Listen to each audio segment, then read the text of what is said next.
فَإِنِ انْتَهَوْا، پھر اگر وہ باز آ جائیں اپنے کفر سے، قتال سے، فَإِنَّ اللَّهَ غَفُورٌ رَحِيمٌ، تو بے شک اللہ غفور الرحیم۔ یہاں آپ دیکھیے کہ اللہ کی مرضی اور اللہ کی رحمت کتنی عام ہے کہ اگر تم باز آ جاؤ اپنے جرم سے، تو خواہ تم نے کیسے جرم کیے ہوں، کتنا کچھ بھی غلط کر چکے ہو، سب معاف کر دیا جائے گا۔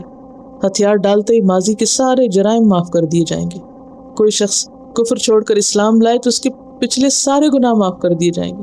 اور اس میں آپ دیکھیں کہ بڑے بڑے مجرم شامل تھے جن کو نبی صلی اللہ علیہ وسلم نے معاف کر دیا، جیسے وحشی کے بارے میں آپ نے پڑھا ہوگا جس نے حضرت حمزہ کو شہید کیا تھا، ہند جس نے حضرت حمزہ کا کلیجہ چبایا تھا، اور ابو سفیان جو ہر جنگ میں ان کی طرف سے جنگ کو لیڈ کر رہا ہوتا تھا۔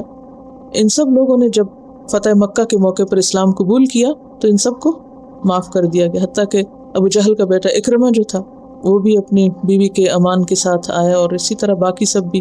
حضرت ام ہانی نے بہت سے لوگوں کو اپنے گھر میں پناہ دی۔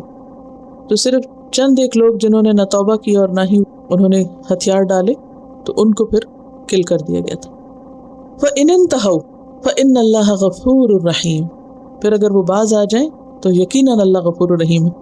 اور آپ نے دیکھا کہ ان سب لوگوں نے وحشی کے کارنامے آپ بعد کے دیکھیے، جو مسلمہ بن کذاب کو مارنے والوں میں، اکرمہ بن ابی جہل کو دیکھیں، خالد بن ولید کو آپ دیکھیں۔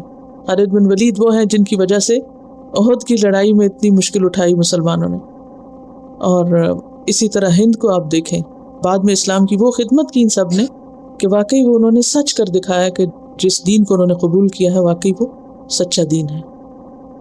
تو یہ اسلام کا طریقہ ہے۔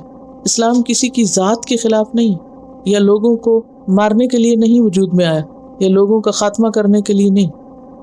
جنگ صرف ضرورت کے تحت اور اس جگہ جہاں لوگوں کو آزادی دلانا مقصود ہو۔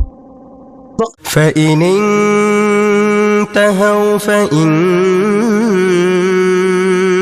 اللَّهَ غَفُورٌ رَحِيمٌ۔